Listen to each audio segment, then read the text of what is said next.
आंबेडकर और पेरियार की बौद्धिक मैत्री। जय भीम दोस्तों। डॉक्टर भीमराव अंबेडकर और पेरियार रामास्वामी दलितों के उत्थान और दलित राजनीति के दो ध्रुव हुए। उत्तर से लेकर दक्षिण तक दलितों के लिए उनकी लड़ाई सर्वविदित है। उनके बीच कई समानताएं थीं। कई मामले पर वे एकमत थे, परंतु ऐसा बिल्कुल भी नहीं है कि उनमें असमानताएं नहीं थी। तो दोस्तों, आज के इस वीडियो में हम उनके बीच की समानताएं तथा असमानताएं दोनों विषय पर बातें करेंगे। यह संपूर्ण कहानी का वीडियो भाग 3 है। पहले और दूसरे भाग को देखने के लिए सबसे पहले आप इसे लाइक, सब्सक्राइब और शेयर करें। तो चलिए दोस्तों, वीडियो को शुरू करते हैं। विवाह और संतानोत्पत्ति के संबंध में महिलाओं पर कई तरह के प्रतिबंध लादे जाते हैं और इसके लिए धमकियों और हिंसा के साथ साथ निःसंतान और विधवा महिलाओं को अपमानजनक परिस्थितियों में रहने के लिए बाध्य करने की व्यवस्था भी शामिल है। उनका कहना था कि ये धर्मग्रंथ ऐसी परिपाटियों और व्यवहार को औचित्यपूर्ण ठहराते हैं जिनसे बर्हिविवाह कायम रहे, महिलाओं की चुनने की स्वतंत्रता सीमित हो और सामाजिक व यौन संबंधों में विभिन्न जातियों का मिलन न हो सके। उनका यह तर्क था कि अतिशेष महिलाओं के व्यवस्थापन के क्रूर तरीके से महिलाओं पर नियंत्रण स्थापित किया गया और ब्राह्मणवाद की बौद्ध धर्म पर विजय का यह एक महत्वपूर्ण कारक था। उन्होंने यह भी कहा कि मातृस्वर्ण की संस्था, जिसे मनुस्मृति द्वारा परिभाषित किया गया है, के चलते द्विज पुरुष के लिए अन्य जातियों की महिलाओं के शरीर का उपभोग करते हुए भी उनके मिलन से उत्पन्न संतानों को उनकी माताओं की नीची जातियों में शामिल रखना संभव हो सका। पेरियार ने महिलाओं के प्रश्न पर एक दूसरे कोण से विचार किया। उनका कहना था कि महिलाओं को उनके अधिकारों से वंचित रखे जाने की जड़ में विवाह, मातृत्व और परिवार की यौन राजनीति है। जाति प्रथा के मूल के रूप में परिवार स्नेह और नियंत्रण दोनों का केंद्र है। परिवार ही वह स्थान है जहां महिलाओं और पुरुषों के सामाजिक व्यक्तित्व का विकास होता है। पेरियार का कहना था कि पुरुषत्व और स्त्रीत्व हमारी बनाई हुई अवधारणाएं हैं और हमें जो प्रत्यक्ष तौर पर दिख रहा है, उससे आगे बढ़कर हमें यह समझना चाहिए कि अधिकांश मानवीय गुण महिलाओं और पुरुषों दोनों में होते हैं और जो चीज महिलाओं को पुरुषों से अलग करती है वह है उनकी मनुष्य को जन्म देने और उसे जीवित रखने की क्षमता। इसके बाद भी महिलाओं को नीचा और कमजोर समझा गया और उन्हें केवल परिवार तक सीमित कर दिया गया। उनके हिस्से केवल घर के उबाऊ और थकाने वाले काम आए, जिससे उनके मस्तिष्क और चेतना अविकसित रह गए और वे ऐसे मूल्यों की गुलाम बन गईं जो उन्हें निचला दर्जा देते थे। महिलाओं को सुंदरता और सतीत्व से जोड़ा जाने लगा और उनकी भूमिका को आदर्श पत्नी और आदर्श मां होने तक सीमित कर दिया गया। धर्म और रीति रिवाजों ने उन्हें इस गुलामी में ढकेला और वे अपने जीवन की मालिक नहीं रह गईं। परंतु चूंकि ज्ञान और विवेक महिलाओं को भी उसी तरह और उतना ही उपलब्ध है जितना कि पुरुषों को, आत्म महिलाएं अपने प्रयासों से और स्वयं की इच्छा से खुद को मुक्त कर सकती हैं। आंबेडकर का मानना था कि विधवा पुनर्विवाह, बाल विवाह और सहमति की आयु में वृद्धि जैसे सुधारों का संबंध हिंदू परिवारों से है। ये सुधार महत्वपूर्ण हैं, परंतु इनका संबंध हिंदू समाज में सुधार से नहीं है। उनका कहना था कि हिंदू समाज में सुधार महिलाओं की स्वतंत्रता और उनकी समानता के लिए पूर्व शर्त है।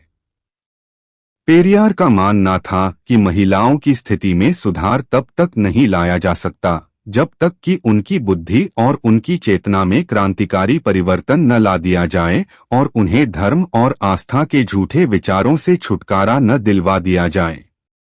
उनका यह तर्क था कि धर्म के बंधनों से मुक्त महिलाएं परिवार को बदलेंगी और इस तरह समाज में बदलाव आएगा और जाति व्यवस्था टूटेगी।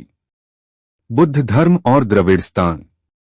आंबेडकर और पेरियार दोनों राष्ट्रवादियों को अविश्वास की निगाह से देखते थे और वे सामाजिक परिवर्तन व लैंगिक और जातिगत रिश्तों में क्रांतिकारी सुधार के पैरोकार थे। आम्बेडकर का यह मानना था कि केवल साम्राज्यवाद विरोधी राष्ट्रवाद से स्वतंत्र, न्यायपूर्ण और समानता पर आधारित भारतीय राष्ट्र का निर्माण नहीं हो सकता।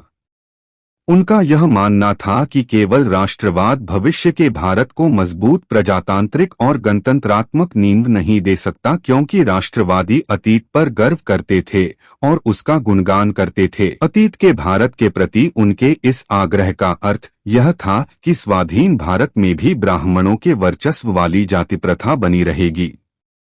इसी तरह पेरियार भी राष्ट्रवादियों के शब्दाडंबर से प्रभावित नहीं थे और राष्ट्रवाद को धार्मिक जुनून के समान मानते थे। उनका कहना था कि पुण्यात्मा गांधी के नेतृत्व में हिंदू उच्च जातियों ने राष्ट्रवाद को एक तरह की आराधना में परिवर्तित कर दिया था। एकताबद्ध राष्ट्र के विचार को इतना पवित्र दर्जा दे दिया गया था कि उसकी समालोचना करना भी मुश्किल हो गया था और धार्मिक जोश और राजनीतिक भावनाओं के घालमेल के चलते सामाजिक समानता के प्रति राष्ट्रवादियों के उपेक्षा भाव को औचित्यपूर्ण सिद्ध करना आसान हो गया था। यह महत्वपूर्ण है कि पेरियार और आम्बेडकर दोनों ही जाति और वर्ग की परस्पर अंतःक्रिया के प्रति सचेत और संवेदनशील थे। सन 1940 के दशक में दोनों ने ही भविष्य के भारतीय राष्ट्र राज्य की कटु आलोचना की। पेरियार लगातार इस राष्ट्र राज्य के ब्राह्मण बनिया चरित्र पर हमले करते रहे और 1940 के दशक में उनकी इस आलोचना में समाजवादी धार जुड़ गई। आम्बेडकर ने भी लगभग यही किया, विशेषकर अपने भविष्यदर्शी लेख ए प्ली टू द फॉरेनर में।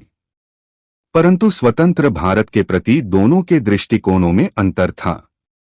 आम्बेडकर कानून के राज के प्रति पूरी तरह प्रतिबद्ध थे और उन्हें ऐसा लगता था कि एक प्रजातांत्रिक गणराज्य में न्याय और समानता की स्थापना की काफी संभावनाएं हैं। वे सामाजिक क्रांतिकारी होने के साथ साथ राष्ट्र निर्माता भी थे। वे एक ऐसे एकीकृत भारत के निर्माण के पक्ष में थे जहां जाति व्यवस्था की सत्ता पर संविधान, केंद्रीय सरकार और संसद की सत्ता हावी होगी। उनका मानना था कि संविधान, केंद्रीय सरकार और संसद क्षेत्रीय और जातिगत संकीर्णताओं पर विजय प्राप्त करने में सक्षम होंगे। परंतु जल्दी ही आम्बेडकर के राष्ट्र और राज्य के निर्माण के प्रति पक्की प्रतिबद्धता का स्थान एक ऐसे क्रांतिकारी आदर्शवादी समुदाय के निर्माण के लिए प्रयासों ने ले लिया जो बुद्ध की शिक्षाओं पर आधारित था। पेरियार एकीकृत भारत के विचार से सहमत नहीं थे और उनका जोर एक अलग जाति विरोधी गणतंत्र द्रविड़स्तान के निर्माण पर था, जिसमें धार्मिक आस्था, पुरोहिताई, जाति और रीति रिवाजों के लिए कोई स्थान नहीं होगा। यद्यपि द्रविड़स्तान के निर्माण की परियोजना एक आदर्शवादी परियोजना थी जिसे भविष्य में लागू किया जाना था, परंतु इस कल्पना ने पेरियार के लिए भारतीय राष्ट्र राज्य की अनवरत समालोचना करना संभव बनाया, विशेषकर उसके ब्राह्मण बनिया मूल की।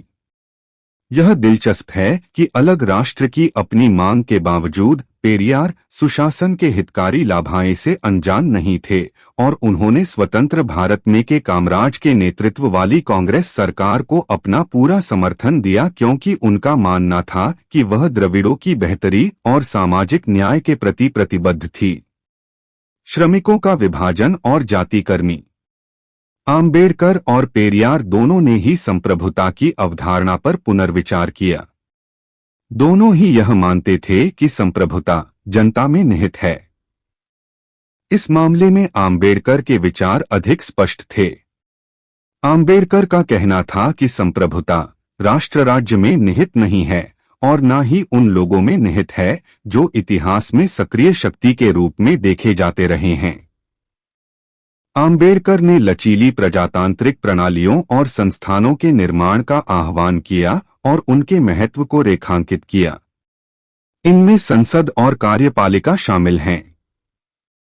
पेरियार का जोर तर्कसंगत विवेक पर था। उनका यह मानना था कि यह गुण हासिल करने का प्रयास सभी मनुष्यों करना चाहिए। दोनों ही प्रजातांत्रिक रास्ते से समाजवाद की स्थापना के पक्ष में थे, क्योंकि समाजवाद ही सामाजिक रिश्तों को एक नया आकार देकर न्यायपूर्ण समाज की स्थापना की गारंटी दे सकता था। जाहिर है कि ऐसी व्यवस्था का निर्माण केवल जनता ही कर सकती थी। परंतु प्रश्न यह था कि इस परिवर्तनकारी परियोजना को जनता का कौन सा हिस्सा कार्यान्वित करेगा।